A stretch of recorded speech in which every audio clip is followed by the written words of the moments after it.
Yeah, we're on to blue with Brineland the Moon Kraken. 6 blue for Legendary Kraken. When Brineland the Moon Kraken enters the battlefield, or whenever you cast a spell with a converted mana cost of 6 or greater, you may return target non-land permanent to its owner's hand. It is a 6/8. I'm gonna go thumbs down. No. Yeah. I mean, I get that it's part of the limited. If you're drafting blue-green, it's the blue-green big stuff, but I'm not all that excited about playing this in constructed Someone's Commander. going to play this, and once again, they're going to make a really cool deck with it. I'm super stoked to see someone make this card work, but I'm good. This guy, though. Elliott the Crossroads Augur. 4 blue, Legendary Sphinx, flying. If you would scry a number of cards, draw that many cards instead. It's a 5/6. This card, thumbs up. Put in a thumbs up. Yeah, this one's pretty cool. A pretty cool effect. Commander that makes every temple Scryland that I play in a commander tech also like just cantrip is by itself a thing that I would be excited by. And if you pair them with any of the 2-color partners, you're getting 3 of those, plus maybe some of the like not as good versions of those 3. Plus you get the castle, the blue castle that lets you scry. That's really dope. And you get like, ooh yeah.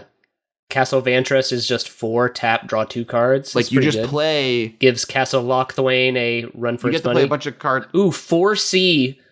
4C draws you 6 cards for 4 mana. Preordain is Ancestral Visions. Or Ancestral Recall. Man. And those cards are good regularly. And Serum Visions. Both of them both are. sides are just draw 3 for 1. They're not instants, I guess. That's where they miss out on it. But like, oh boo. These are cards that like we have Ben Wheeler on our stream literally saying you should play Brainstorm, Serum Visions, all of these in every blue deck in Commander, no matter what. Like Magic players are wrong for not playing them. I get that you're cutting them because you want to add sweet cards, but like these are just that good. And so you should do that in this deck. And then on top of them being just generically good until turn 7, on turn 7, they become power 9 cards. So that's cool. This card's so sick. I like it a lot.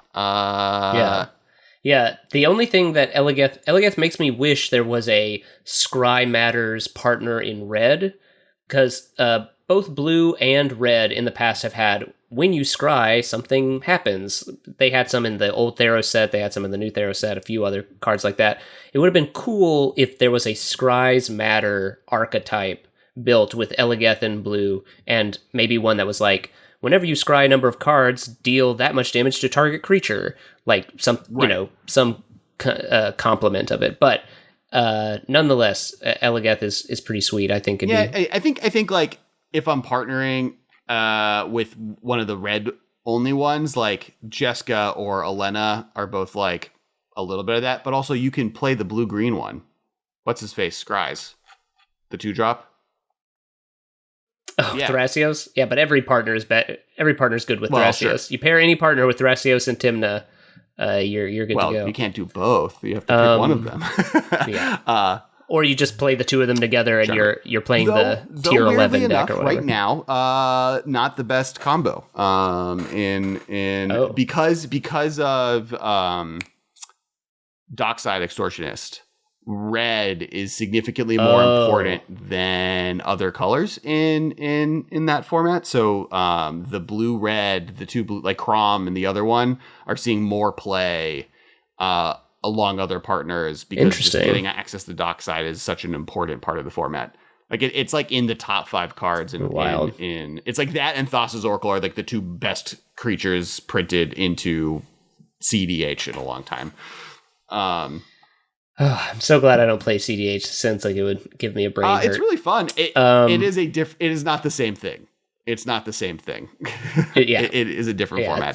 SEO Wardwing Familiar. 1 in a blue, legendary creature, bird, flying. Spells your opponents cast that target 1 or more commanders you control cost 3 more to cast. 1/3. Would it have been so bad if SEO just said commander creatures you control have hexproof? Yes.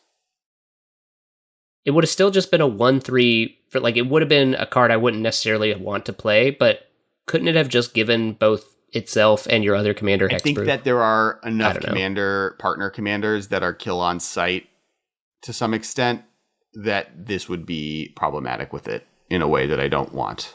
Being able to get around it with a ton of mana is already going to be difficult. Like, I think this is a card that will see a ton of play, especially on the CDH level. Like, this pairs with any of the non-blue options as like one of the best ways just to protect like your other thing. I know a lot of people that are talking about playing a Tinma SEOR deck just because like this as a 1/3 can attack an opponent really easily with flying, so you will get to draw cards with Tinma every time, and it protects your Tinma from spot removal, so it like kind of is a double up on protecting. So like, and obviously Esper colors are really powerful.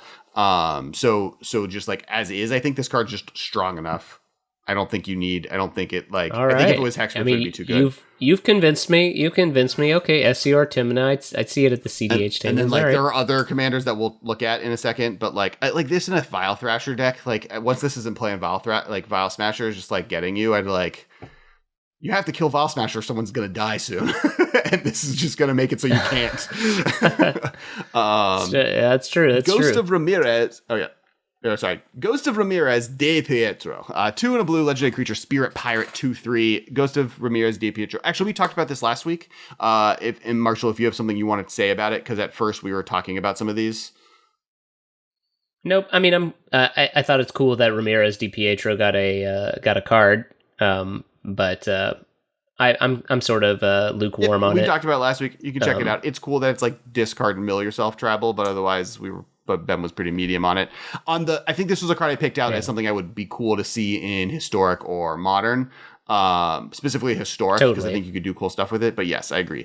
Glacian Power Stow Engineer. 5 and a blue, legendary creature, human artificer 3/6. Tap X untapped artifacts you control. Look at the top X cards of your library. Put one of those cards into your hand and the rest into your graveyard. Partner. Now, story-wise, he and Rebecca are related. Husband and wife. So they were husband and wife. They were like in the upper echelons of the Thran Empire right before the fall.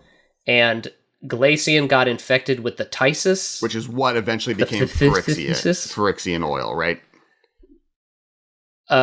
Yes, it's the idea, I guess, is that the little bacterium that is the Tysis is also what corrupts flesh and all that sort of thing. But I think it eventually is revealed I don't want to give a spoiler. Okay, spoiler alert for the Thran novel, which is actually a decent magic novel, and I highly recommend it. It turns out the Tysis was invented by Yawgmoth, and he purposely infected the Thran when he was excommunicated from the Thran capital city of Halcyon. And he, because he's a medical doctor and not a magical healer, was brought back from his place in exile to try and heal Glacian. But meanwhile, he was just slowly making Glacian worse while spreading the disease through the Thran Empire. And by time Rebecca caught on, Yawgmoth was, had Phyrexian monsters and stuff like that. So Glacian ends up dying, but he's holding in his hand a Thran Power Stone that would be used to lock Phyrexians in Phyrexia and away from Dominaria for millennia. And I do recommend Spice 8 Rack on YouTube does a really good video breaking down Yawgmoth and the whole story, what happens there, plus eugenics as a movement. So it's like really, really, really, really interesting.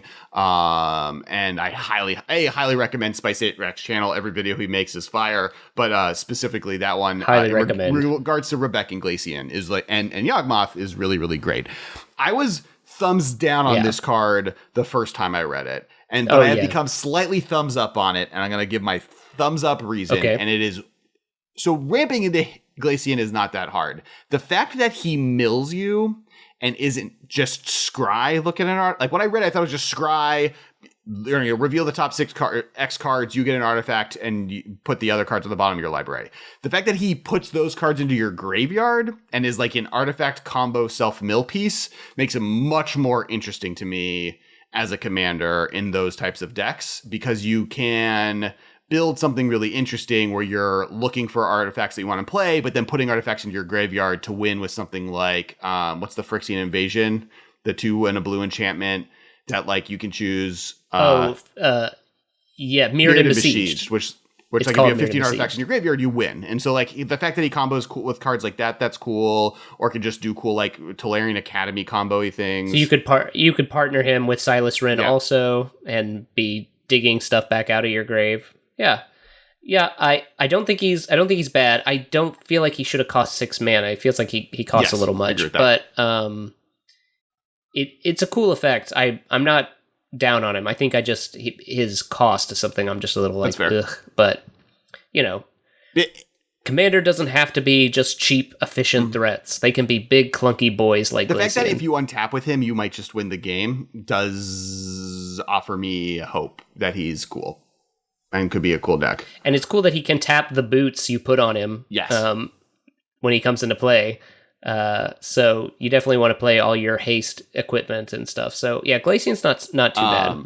But one I'm super excited about is this next one. Malcolm Keen-Eyed Navigator, 2 and a blue, a legendary Siren Pirate.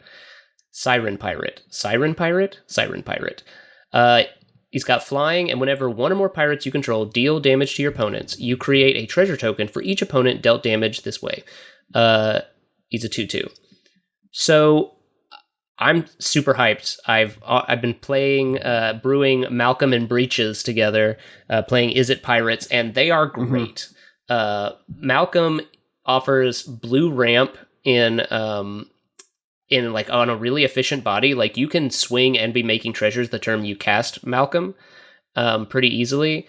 And I appreciate that both him, and we're going to get to Breaches later, but both of them have evasion and whenever one or more pirates you control deal damage to your opponent, you get a thing for each opponent dealt this way. And it's not combat damage. So not only does Malcolm encourage you to be attacking all your opponents, but it also makes Lightning Rig Crew and Glinthorn Buccaneer really powerful combo engines. I'm gonna really quickly read. I'm gonna just add Breaches to this conversation because I think they are the most actually not partners. Like they're the most like you just play both of these together, and that's the correct thing to do.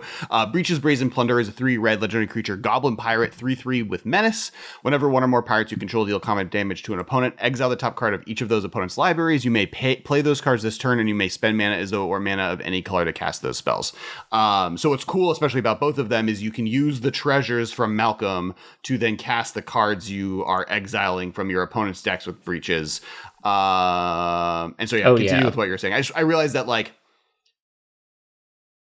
these are the most in the can partners, I think, maybe in the entire set. So we should talk about them together. Which makes sense because in the Ixalan storyline, Breaches and Malcolm were like homies. They were sort of like Tweedledee and Tweedledum, like getting up to stuff. They were both and crewmates. We actually have a few crewmates of Vraska's in this set, plus or other Ixalan based characters. Yeah, so it is cool. Like, yeah, and it's very cool that they complement one another for exactly that reason. Yeah, you can get a bunch of treasure, and then Breaches is drawing you a bunch of cards. I also love that Breaches allows you to play lands if you snag them. So a lot of these effects in red don't let you play lands, or when you steal off your opponent's deck, you can't play the lands. But Breaches does not say that, so Breaches can act like a Courser of Crufix, drawing you lands, which is always value.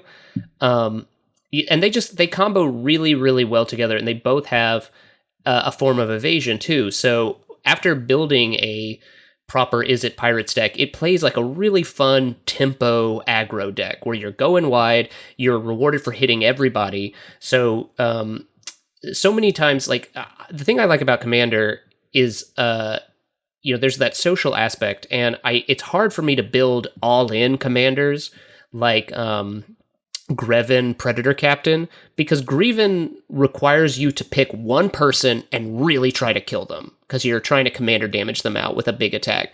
But Malcolm and Breaches are like, attack all of your opponents. Attack them all the time. You don't need to beat down on anybody. You're rewarded for spreading out your damage. That's really cool.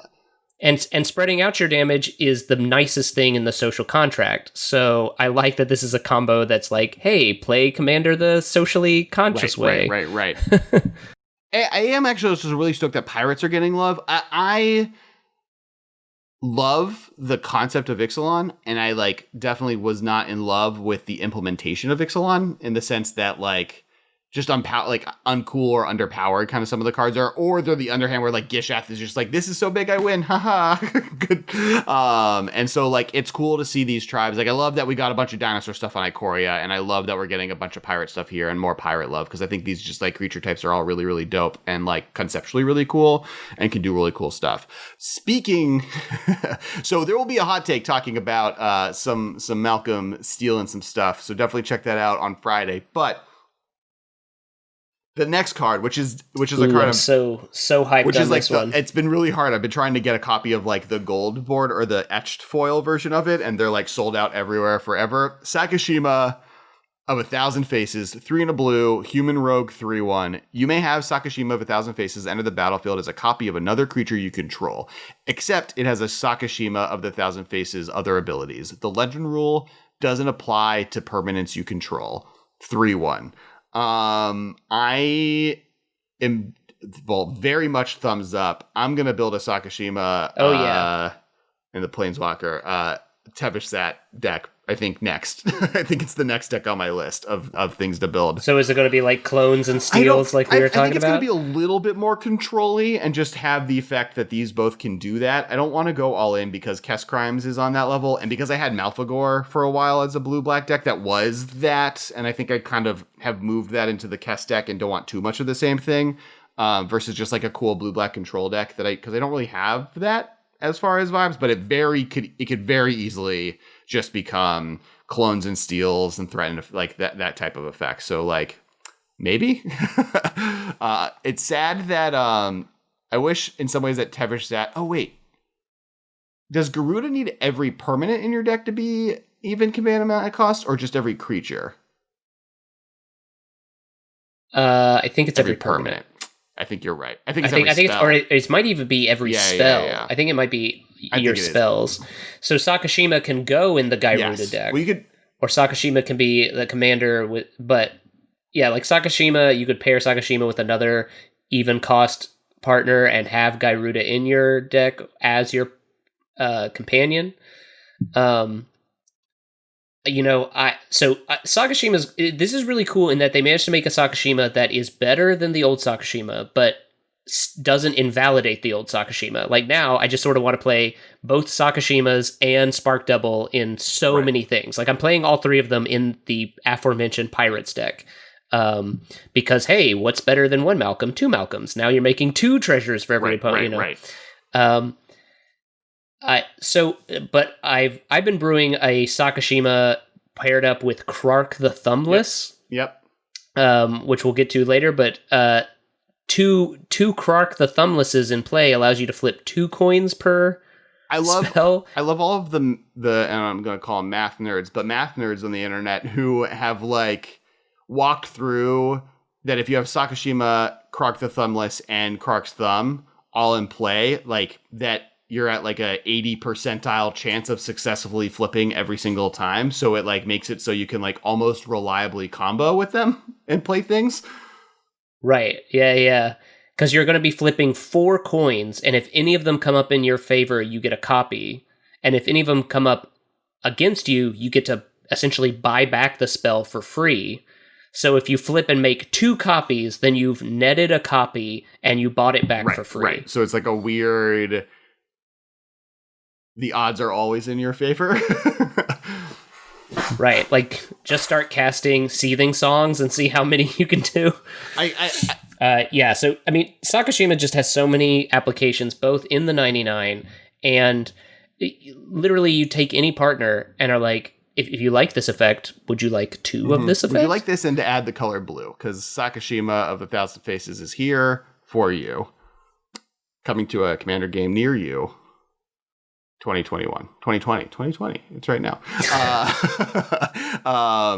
This card's really sweet. Even if I don't use it eventually with Severstat, because I do want to use him, I'm now in a quest to build every color combo, and maybe Sakashima will end in a different place. But this card's really, really cool. And and I did like the fact that we haven't even talked about the fact that it's not just that the legendary rule doesn't apply to Sakashima. It doesn't apply to any cards you have. So you can use this to do some silly, wacky things with legendary creatures you previously couldn't have been able to do. So I think Right. And so the cool thing about having the Sakashima of the Thousand Faces as your commander is you can play a clone tribal deck, and it used to be back in the day before Sakashima that if you wanted to play a clone tribal deck, it's cool, but you can only clone one of any given legendary creature. So even if there is like, an Aurelia on the table, you can only get one of your own Aurelias. But if Sakashima's in play, every clone is an Aurelia. Get infinite attack steps. Yep. I'm really on board with this card. All right, next card is Sienna, Eye of the Storm. 3 and a blue, Jin Monk, flying. When Sienna, Eye of the Storm attacks, scry X, where X is the number of attacking creatures with flying. 3/2. If you want to play a mono blue Elliott Crossroads Augur deck, thumbs up. Otherwise, thumbs down. Yeah, this would have been cool to have been like shifted into red and have it, maybe have Menace or something, but have a similar like on attacks you get scries. Sure. And then it could have paired with Elliott. But yeah, so I mean, Siani's like whatever. It's obviously meant to be filler with the other flyers that care about flyers, but it's like not the worst. It's just, but that's the last of the blue cards. We are done with blue. This has been a production of Time Traveler Media, sending podcasts into the future.